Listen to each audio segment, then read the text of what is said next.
This is the Humans of Gaming podcast, an open and honest conversation about games, life, and belief.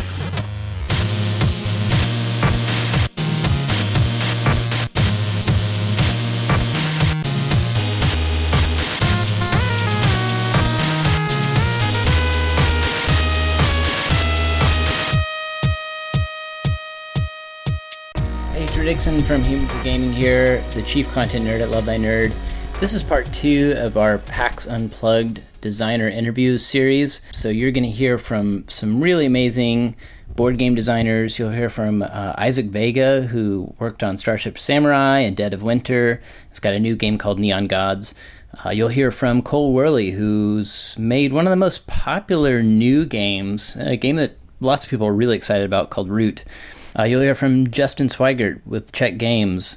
We talk with him about Trap Words, which is a super fun word game that I played while I was at Unplugged, one of my favorite games of the show. You'll hear from Chris Letter of Calliope Games. He is the director of fun there, and they've got a new Tesoro game coming out soon called Phoenix Rising that's really great that we looked at. You'll hear from Nozomi Obinata, who's with Itten. We talked to him about Stonehenge and Here Comes the Dog. You'll hear from Mark Spector and Josh Capel with Grand Gamers Guild. They've got a new game called the Artemis Project that we chatted about. You'll also hear from Alexander Flanagan, who's head of game development at Golden Bell. And then finally from Kyle Nunn of AEG from Alderac. They've got a great new game called Tiny Towns that we chatted with him about. So hope you've enjoyed these PAX Unplugged podcasts. We're getting ready to go to PAX South, and we hope to do something similar there. This is a great way for us to get to know some game designers and hear their hearts and what they're about and why board games matter. That's a big part of this one. And then when we go to PAX South, we'll talk about, well, why do video games matter? So hope you're enjoying this series, and we'll see you next time. We'll be back for our regularly scheduled program basically next week. So Merry Christmas.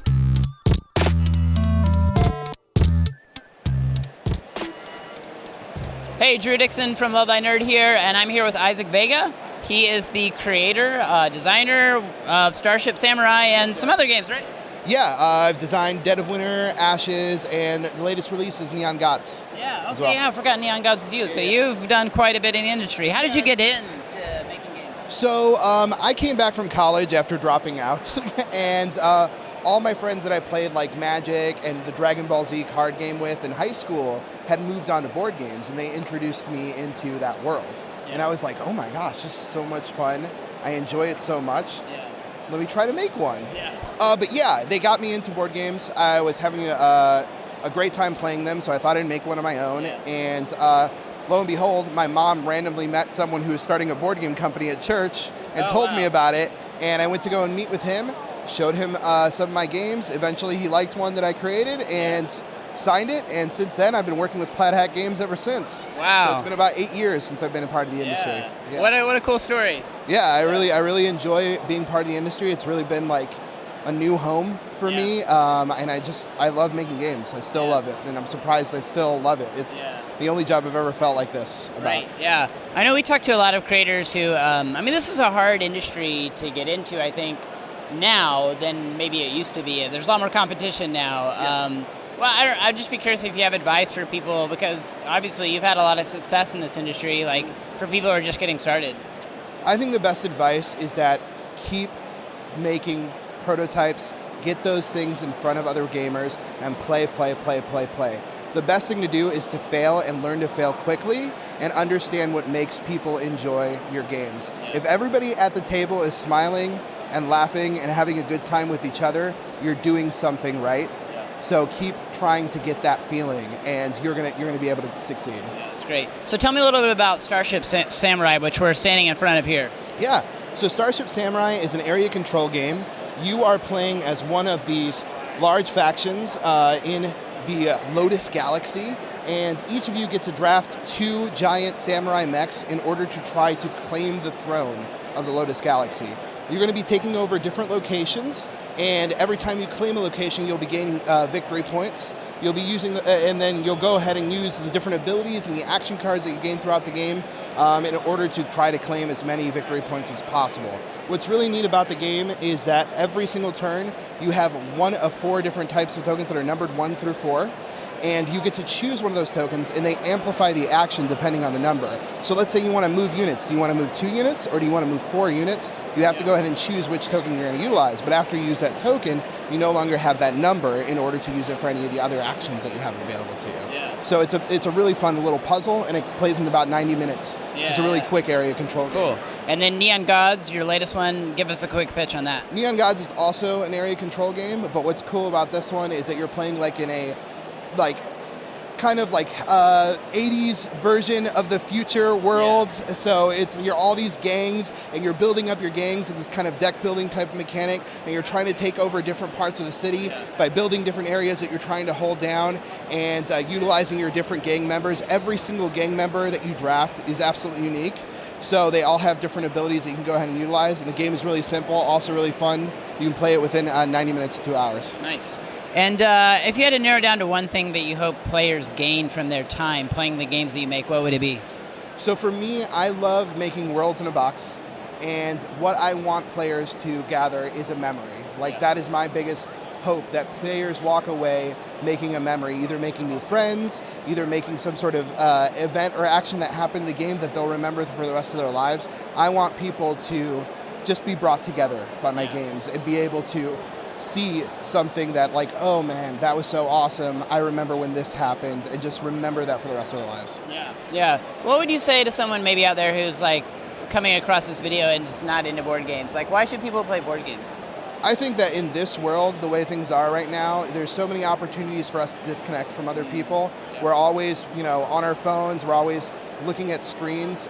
Board games are such an amazing way to connect with other human beings, because it's just you guys, a table, and some cardboard, and you're kind of forced to interact with people. Yeah. And there is a board game for every single human being. If you look at this hall and the amount of things that are going on, there are thousands of board games, and I think people really don't understand that.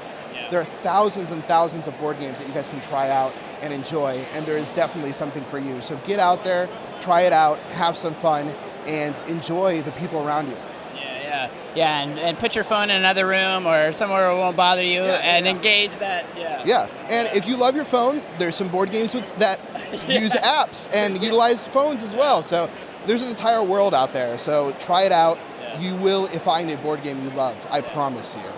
Last question I like to ask designers is, why do you make games? What drives you to do this? Well, this community. This community is, like I said, a second family to me. I have made some of the best friends that I could ever have hoped for in my entire life. I am always reinvigorated when I come to one of these shows, when I'm able to see my product in the front of other people, them enjoying it. I've had the wonderful opportunities to travel around the world with this job, and to see how something that I made that is put in a box is able to affect someone all across the world. And that just means so much to me, and I want to keep being able to give that to people, and that has been giving me so much joy throughout my life, and I want to just continue it. That's great. Well, Starship Samurai looks great, and excited to try out Neon Gods as well. Thanks so much, Isaac. We appreciate it. Thank you, Drew. I appreciate it. Yeah.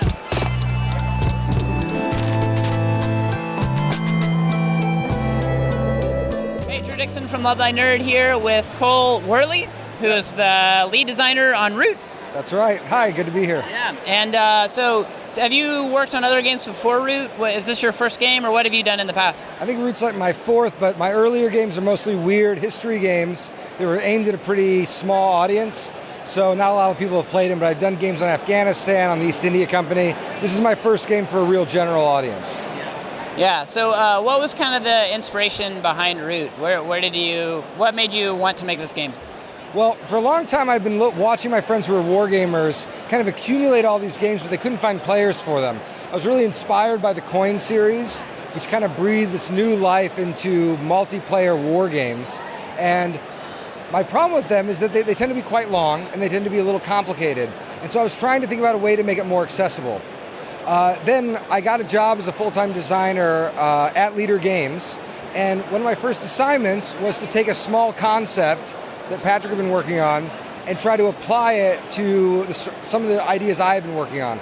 So he basically said, those strategy games that you're trying to make accessible, what if you adapted it to a highly asymmetrical formula like we did with Vast? And then from there, the design kind of generated. And the entire design was basically developed in-house after that point. Yeah, that's cool. And if you had to narrow down to one thing, or actually, let's go back. Tell us what Root is and what makes it unique. Give us the quick pitch. Sure. So Root's a game for 2 to 4 players. It's a highly asymmetric strategy game. And the thing that it does is everything in the game is player-driven.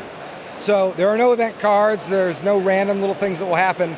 There's some chaos. Basically, one player is managing a kingdom. When a revolt breaks out, that revolt is masterminded by another player playing by a different set of rules. So all the narratives are fully emergent and fully driven by the players. Yeah, the thing I just add is, if you're looking for an interactive game that's maybe you like Scythe, but you wish it were more of a war game and less of a Euro, Root is for you. And I think a lot of people who've been maybe afraid or intimidated or just not into the kinds of World War II games that characterize most of wargaming, Root is a good respite from that, and we tried to make it as fresh and as accessible as possible. Yeah, that's great. If you had to narrow down to one value you hope players step away from their experience playing the game, gaining, what would it be? What one value do you hope players gain from their time with the game?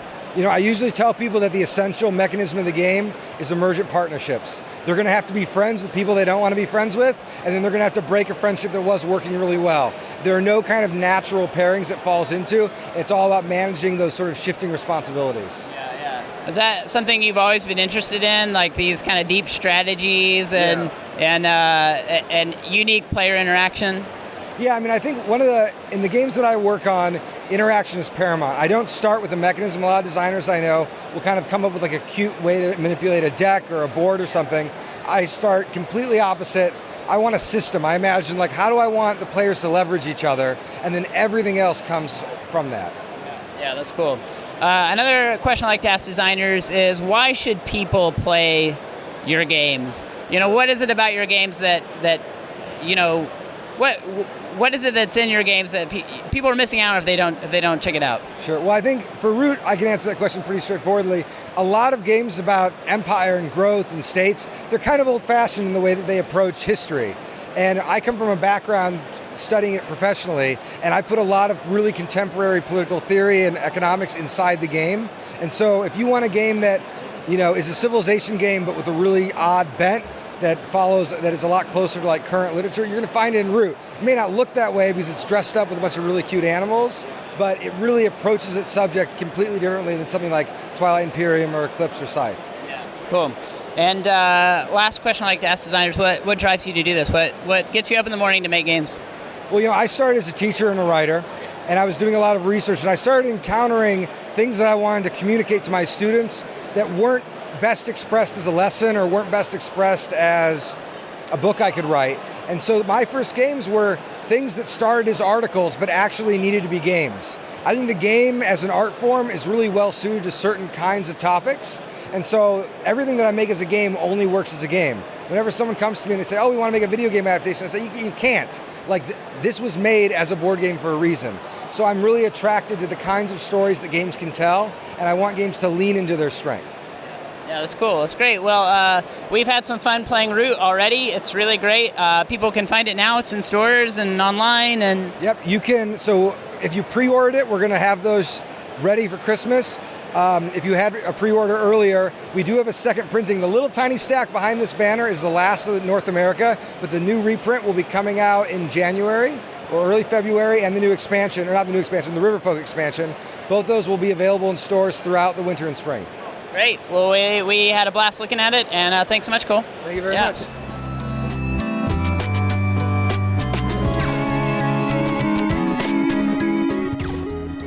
Hey, Drew Dixon from Love Thy Nerd here with Justin Swigert, and you are with Czech Games. What is your role at Czech Games? I run North American operations for the company, so everything from conventions, distribution, everything. Yeah. And you guys have put out a few games that people might have heard of. Give us a quick rundown. There's this not very well-known game called Codenames that's kind of working its way out in the market. Right. But some of our other titles are Galaxy Trucker, Through the Ages, Zolkeen, Alchemist, stuff like that. Yeah, so we got to chat with Vlada one time at Gen Con. I know you've gotten to obviously publish a ton of his games that are really, really great, like Codenames. But here at Gen Con, one of the big stories is Trap Words. Tell me about Trap Words.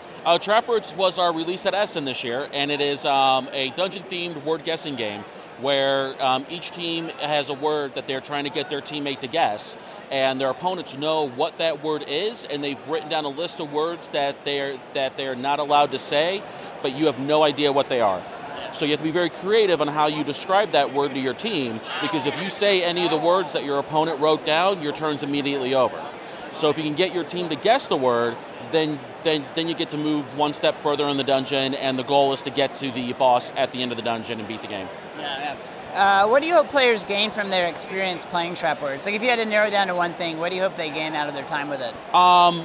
Laughter and fun. I mean, that's the main thing. I want to see people who laugh at each other and, yell out when somebody triggers a trap word or something like that. But that's what I want to see more than anything else. It's just people just laughing, having fun, making fun of each other, making fun of each other's words, stuff like that. Yeah, that's great. And kind of related to that, why should people play the games that you guys put out? Why play board games? Why not play board games is actually the better question. Why not play board games is the better question, because one thing I love about it, and one thing that I think I'm blessed about being able to work in this industry, is creating things, putting people out there where they can disconnect from their phone, they can disconnect from the internet and everything else going on in their lives for at least a couple hours, and sit down with some friends and family and just have fun. And that's the whole point. And is there sort of like an underlying value behind all the games that you guys put out, that Czech Games put out? And if so, what would it be? Honestly, I think one unique thing about our games is just uniqueness and creativity. I mean, if you look at, of course, everybody knows who Vega is and how different every single one of his titles are, and that's one thing that we're looking for when we're looking at publishing new games, is just how unique that game is and how we think that it can differ from different things that we've put out. Instead of us putting out the same types of titles all the time, we're always looking for something different to do. Yeah, great. And last question I like to ask developers is, why do you make games? What drives you to be a part of this industry and do what you do? I actually, one thing that kind of drove me to be involved in this industry is about 3 years ago I actually started volunteering for Czech Games Edition at Gen Con and Origins and stuff like that, just as a volunteer, and I immediately got hooked into it. I had been probably out of gaming for a decade or more. I just kind of fell out of it, went on, did different things in my life, and then when this opportunity came up to actually start helping out this company I'd never heard of before, and at Gen Con at 2015, I didn't have a badge, so I figured why not go, and that's when we launched Codenames, and I spent that entire Gen Con teaching people how to play Codenames, and from that moment, just seeing how people loved the game, how much they were just enjoying being there, just everything that's great about Gen Con, I completely fell in love with it more than I ever had been. So then from that moment on, I knew I wanted to work in the industry full time, and last year I was actually lucky that CG hired me full time. Yeah, that's wild. So just decided to go to Gen Con, and then now you're here. And it's history, and then the absolute rest is history. If you would have asked me back then if I ever thought I'd be working for a company making board games or doing something as cool as this, I would never have believed you. Yeah, that's cool. That's great. Well, thanks so much, Justin. It was great seeing Trap Words. We're really excited to see it. It just... Basically, by the time people see this, it will have just come out, right? Yeah, it's on its way to distribution right now, so you should start seeing it trickle into stores here in the next couple weeks. So definitely keep an eye out for it. Awesome. Great. Well, thanks so much.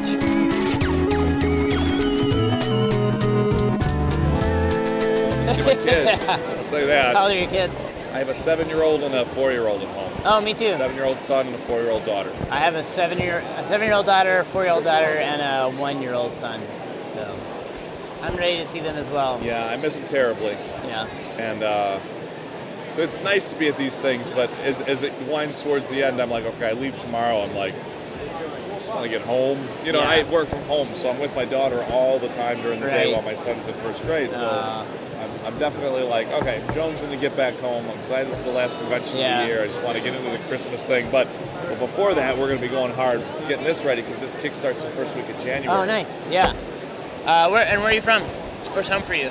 I'm from Plainfield, Illinois, which is I'm outside Chicago. Okay, cool. So the company's from Seattle, but I work remotely. I'm in Chicago. And what's your role with Calliope? Director of Fun. Nice. So here, Calliope. Calliope. Okay. Calliope. Yeah. I bet you get that a lot, though. I get it all the time. And in fact, I have people That's who are what like, it means I to love... climb up. Is that what you said? What's that? No. Say it again. Calliope. Calliope. And what does it mean? Well, Calliope is, well, you can kind of see her over here. She was a Greek goddess. Okay. Muse, actually, is what she was. So she was the muse of entertainment and fun and things like that. There you go. So the company is named after the Greek muse of fun and entertainment. So that's how you got your title. Mm-hmm. And if you think those wagons at circuses that are like, oompa, oompa, oompa, oompa, those are Calliope wagons. Oh, okay. So everything about Calliope is usually just kind of fun, happy stuff. So that's what we're all about. That's cool. Yeah. So that must mean your job is only, ever, and always fun. I am the director of fun. That's my official title. Yeah. That's awesome.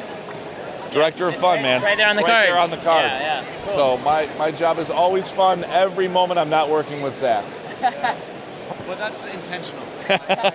He's the yin to my yang. There you go. No, I would rather be doing this than just about anything else. I've done many things in my life, and this is Nice. one of the most wonderful things. Tell us about the new Suro game, Phoenix Rising. Give us so kind of the quick pitch. Yeah, absolutely. So Suro Phoenix Rising.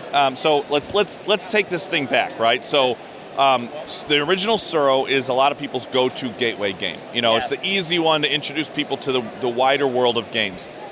Very simple to learn, plays very quickly. And then we have Suro of the Seas, which introduces a random element, the dice and the daikaiju, which can come around and eat you while you're on the board. Right. A lot of the things that people said about the original Suro was, I really love this as a gateway game. I just wish that there was maybe a little bit more to it. Some people think it's perfect, and it is what it is. It's great. And some people are like, I wish there was just a little bit more. This one goes in a different path than Suro of the Seas. It's not a random element thing. Yeah. What this one does instead is it introduces a little bit of a puzzle aspect to it, because in this game, you are phoenixes flying through the sky.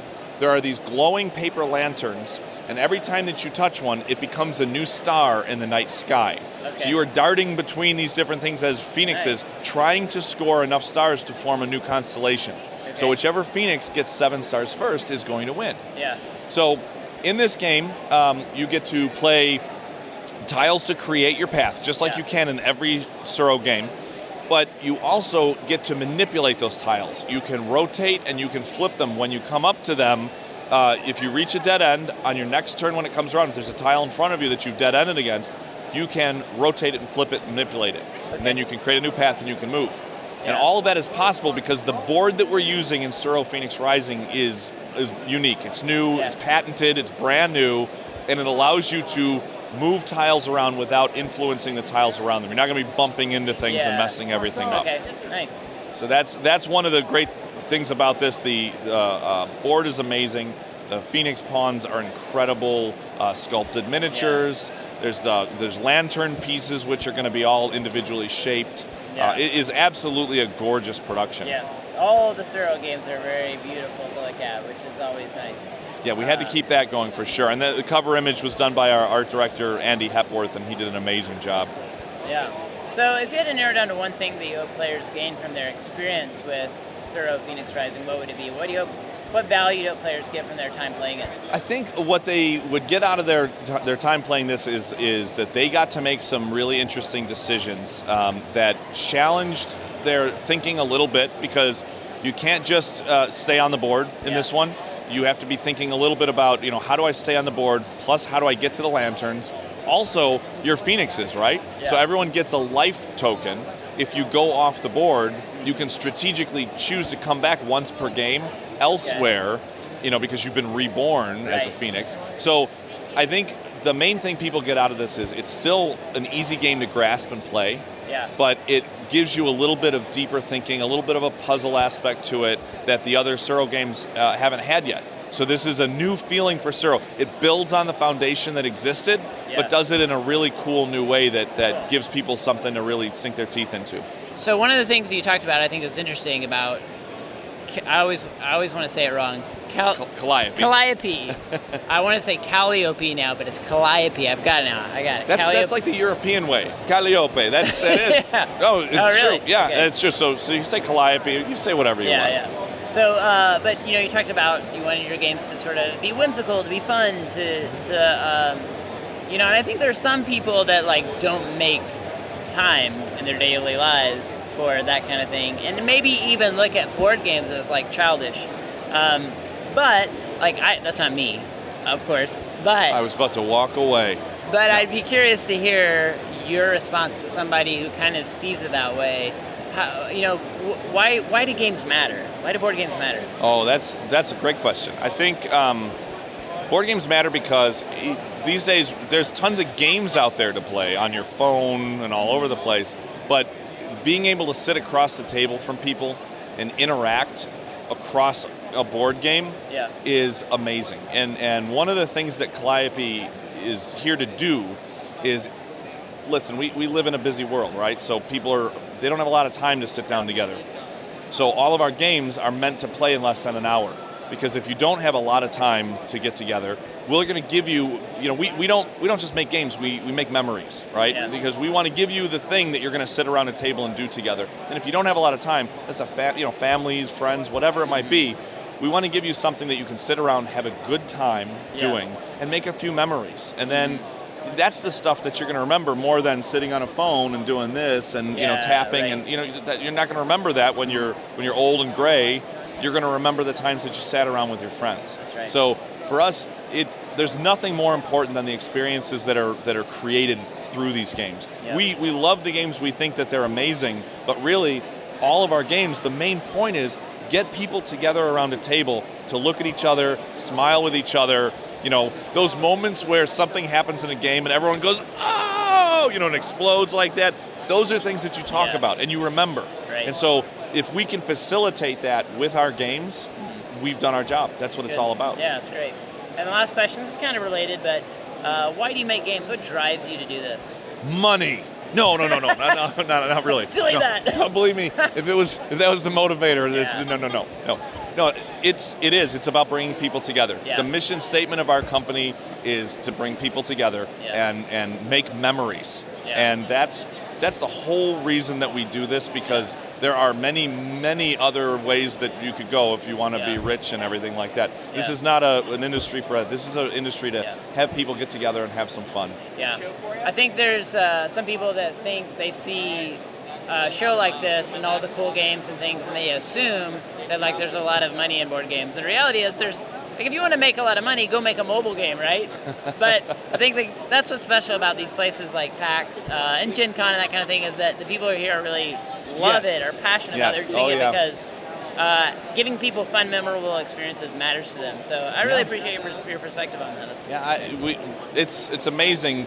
It's kind of like being at camp when we get together at these shows. Those of us who are in the industry, we love seeing each other. We love sharing things. It's a very inclusive environment, and it's a very supportive environment, because at the end of the day, we're not here. It's not big business. We're not wearing a bunch of suits and ties and doing that stuff. That can happen in certain places, and certainly in this business it can happen sometimes. But all of us here on this floor are helping each other out because we want people to sit around and play these games and have fun and keep this hobby going. Yeah, that's great. Thanks so much, Chris. Absolutely. Yeah.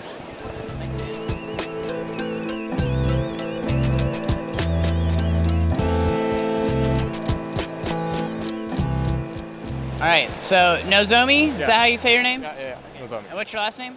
Obinata. Okay, cool. Nice to meet you. And where are you from? Tokyo, Japan. Okay. And you work with Iten, did I say it right? Yeah, Iten, yeah. Okay. And tell me about Iten. What kind of games do you guys make? We make mainly wooden components dexterity games. One of our major titles is Tokyo Highway, which is released globally this year in Christmas. We have other titles including Here Comes the Dog, Hatsuden, Ponkotsu Factory, and Tribe. Yeah. And so you just showed us Stonehenge and Here Comes the Dog. Really fun dexterity game. Stonehenge, you're trying to pass this ball, the sun, but through Stonehenge without hitting any blocks down, kind of basically. And then tell me about Here Comes the Dog. Here Comes the Dog. You're basically trying to tame dogs that are in the wild while defending yourself, because they can turn wild in case the fire goes out. And so, is there one thing, if you had to say one thing that you hope players get out of their time playing your games, out of their experience playing your games, what would it be? Just enjoy yourselves. yeah, that's all. And I'd be curious to hear too, like, why do you think games are important? Why do games matter? Why should people play your games? I think our games, or any games that are out there, but we hope ours too would help connect people and spend quality time with your friends and family. Yeah, that's what it helps to do, I think. Great. Yeah. And last question I like to ask designers is, why do you make games? What drives you to make board games and tabletop games? I think we simply like making games. It's fun. It helps connecting people. I think it's lovely. Great, yeah. And Stonehenge is about to launch on Kickstarter, right? Yes, it's going to be launched in 2 weeks. It's our first Kickstarter project, and it's something that's new to us. It's a new challenge, and it's very exciting. Yeah. And then Here Comes the Dog is available now. Is that right? Yes, it's available now on this fair, PAX Unplugged, and it's available now in Japan, and some stores also sell it in Europe and the US. And then Tokyo Highway, you were telling me, is going to be available in North America soon? Yes, it's going to be soon available. Yeah. And what's the best place for people to go to find your games? Asmodee handles it in Europe, in North America. I think you'll have places online that you can order them. So yeah, I think you'll have no trouble. So. Great, cool. Well, thanks so much. It's nice to meet you, Nozomi. Nice to meet you.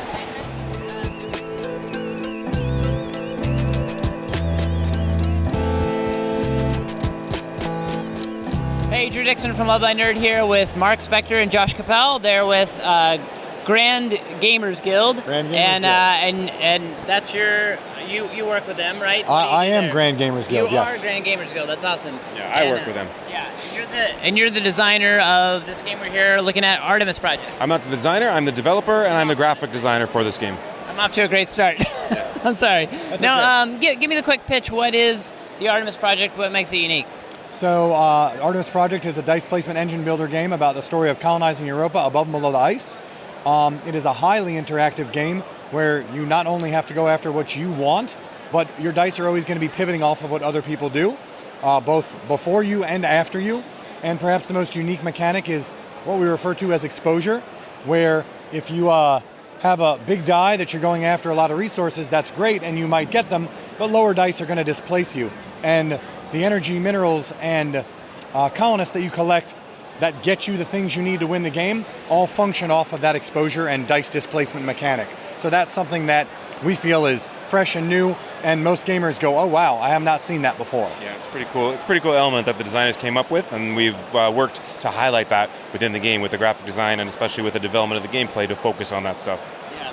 And so if you had to narrow down to one thing, what do you hope players gain from their experience playing the Artemis Project? What do you hope they get out of their time with the game?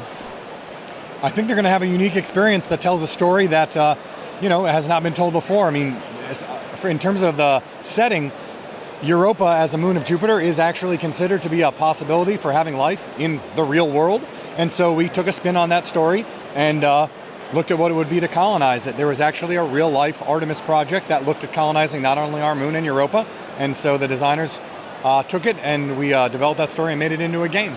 Yeah, the thing that I feel is most interesting about the game is the mechanism they described, but also there are a number of places you can put your dice, and the way that your dice function in those areas is different from the other areas. So whether you have a good roll or a bad roll, there's no such thing in this game. Your dice are going to be useful in one capacity or another wherever you put them. High dice are going to get you a lot of stuff over here, but lower dice might bump you out. Lower dice are going to guarantee that you get something over here, but you're not going to get very much of that thing. So it's really very balanced. No matter what your dice rolls are, you do have something good that you can do with them, and you can manipulate them in certain ways to be able to have maximum efficiency all around the board. It's really a very good exercise in maximizing the resources that you have available to you. A lot of fun too. That's cool. And another question I like to ask designers is, why should people play the Artemis Project? Why should they play this game? What are they going to, why should people get around the table and play a board game? Well, generally they should get around the table and play a board game because it's fun and it's a chance to, dig at each other. I mean, this game is kind of cool in that you can play really nice, but if you have a very snipey group, you can outdo one another time and again and totally stick it to each other. I think that's actually one of the features of this game is you can play it either way. Yeah. In terms of why Artemis Project specifically, I mean, it's a nice sci-fi setting. The art is amazing. The graphic design really just puts the polish on what we've created. Oh, thank you. Cool. And last question I like to ask people in the industry is, why do you make games? Why do you do this? I'll let you take that one first. I do art and graphic design for games because it lets me make a living off of something that I enjoy doing as a hobby, so it worked out perfectly for me. Games, to me, it's just the reason that I got into board gaming is because I'm able to blend together the thing that I like to do with the thing that I'm very good at, which is making games make better sense on the table. So for me, the work that I do to a game isn't just to make it look pretty, it's also to make it function better. So every single decision I make, it has to be balanced between making it look better and making it function better as well. And with Artemis Project, I think we've captured that really well. It's a really beautiful game that shows you how to play it by what's on the table in front of you. Yeah, well, it looks great, and we can't wait to check it out. Now, it's been funded on Kickstarter. Oh, yeah. When will it be available? We're going to have it out to backers. The plan is still to have it in May. We are 100% on schedule right now, and then it'll have its release at Origins in June. You can still get it on BackerKit, and if you're into bling, you can still get all the bling, all the nice miniatures, the metal tokens, and everything like that. Mm-hmm. Great, cool. And where can people follow you guys? Sure, so you can find me at grandgamersguild.com. You can find us on Facebook at Grand Gamers Guild, and Twitter and Instagram at Grand Gamers Guild with no vowels. Or just go to the website and all the links are there. Okay, great. Well, thanks so much for showing it to us. We appreciate it. Yeah. Fantastic. Yeah.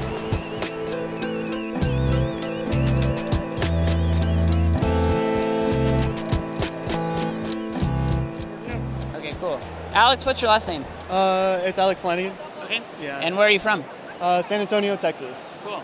And you have designed several games, right? We were looking at some of your portfolio. Tell us about some of the games you made. Yeah, so when I first brought to the table was The 10th Floor. It's a mystery game murder mystery game that I developed because I like werewolf, but there wasn't enough of content in there where there's a social aspect where I think he's bluffing, but I wanted to have some mechanic there that would lead into, like, I can base at least some of my decision off of. So I developed that one. Then El Presidente, that's a social game where one plays as El Presidente and he's surrounded by his inner cronies, and then El Elites on the outside.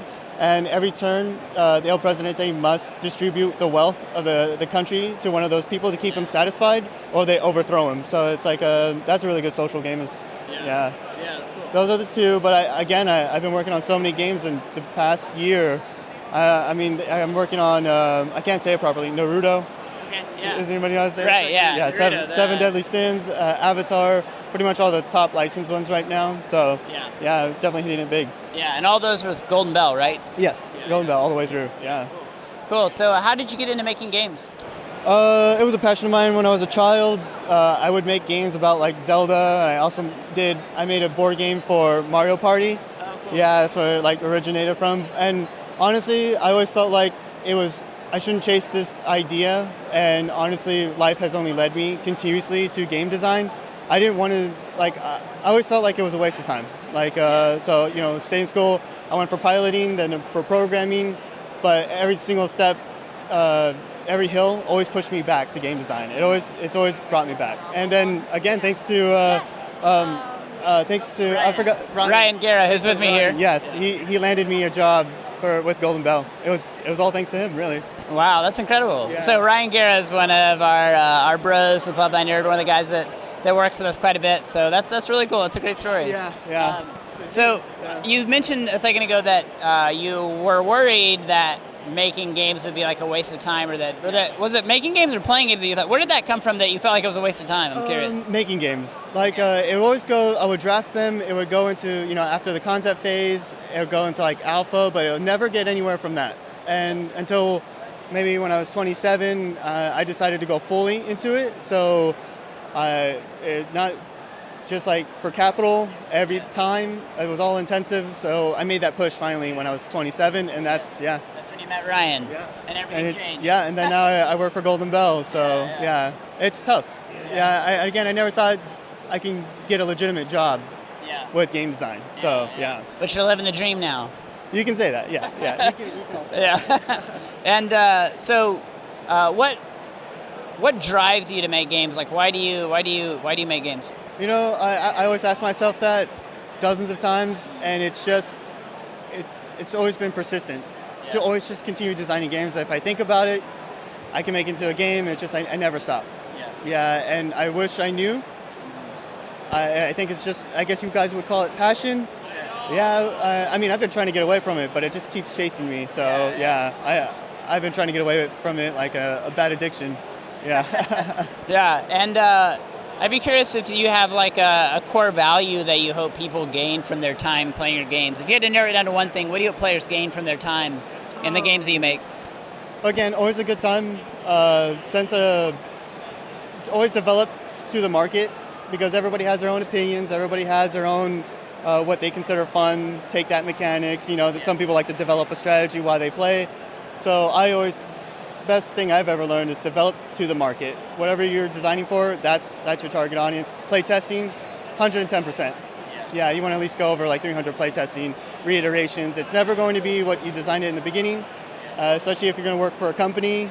You know, don't get too attached, you know, but be proud of what you work with. Yeah, that's great. And then last question I would like to ask people sometimes is why should people play games? Like, sell me on, you know, because there's some people out there that think about games the way that you did for a while back, like it's a waste of time. Why should people play games together? The only thing, are you talking about games in general or like board games? Board games. Why should people play board games? Okay, the social aspect. I mean, people like playing games, but you sit in front of a table, you know, they're direct. You're physically there, so all that body. It's like playing online poker versus playing real poker. It's definitely a different story in that, yeah. And again, it brings friends together. Most of the times, it's just something to do, like family game night or That's great. Yeah. Well, thanks so much, Alex. Enjoyed it. Oh, it was a pleasure. Thank you. Yeah. And where can people find you online? You can find me on our Facebook, Golden Bell, as well as my Facebook, Alexander Flanagan, if you just want to stop by and say hi. Yeah. Yeah, awesome. Thanks, Alex. Thank you. Yeah.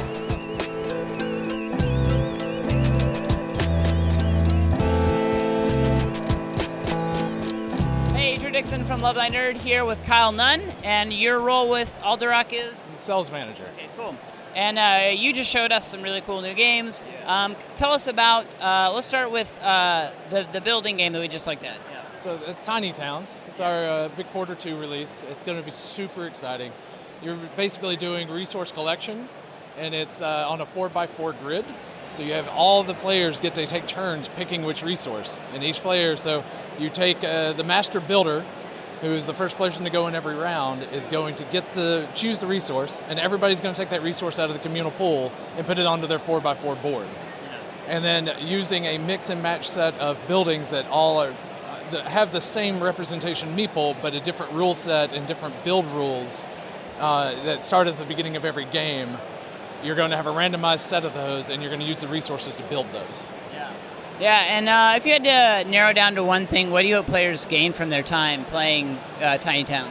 I think the biggest thing is it's a lightweight strategy game, but the biggest benefit is there's almost no downtime between rounds. It's not like you're going to sit down and play a game of it, and most of your time is going to be spent waiting on somebody to do something. You're always going to be engaged with the game, and it's easy to teach, but it's got the depth of a more strategic game.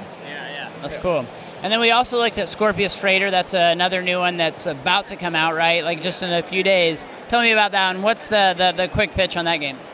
So Scorpius Freighter is an interesting game. It has a lot of mixed game styles.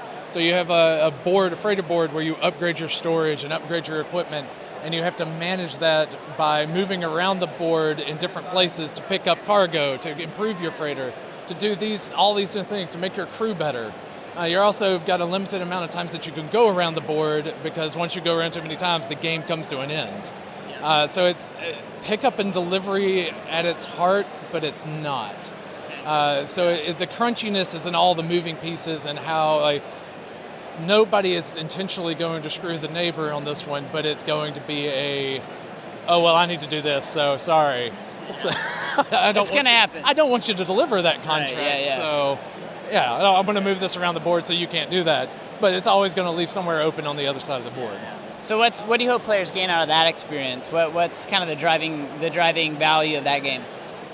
The driving value of this is the crunchiness of it. Like it's obviously got the space freighter theme. You're going to feel like the dude that's just taking it to the government. But it's got a really crunchy feel, but it's still keeping it light. Like it's a lot of fun to sit around a table and play with it. It does have a little bit between turns, but you're going to be spending there going, all right, if they take this, I'm going to take this. If they take that, I'm going to take this. If nobody moves this, I'm going to cash all of this in and win the game right now. So. Yeah, that's cool. And last question I like to ask people in the games industry is, why do you make games? What drives you to be a part of this industry? We want to have fun. We want to make fun. The biggest driver is to bring families and friends and everybody together and let them play good games. Yeah, that's great. Anything else that Alderax's putting out that you would point our audience to? Thunderstone Quest has been a recent release. It came out in November. It's fantastic. It's a deck builder and dungeon delver. It's so much fun. If you may be familiar with the first one, but we just completed the Kickstarter for the second one, and the retail release just came. Awesome. Great. Well, thanks so much for your time. I always enjoy checking out your booth, and it was a great time here, so thanks so much. Yeah. Thank you. Yeah, thanks, Hal. Yeah.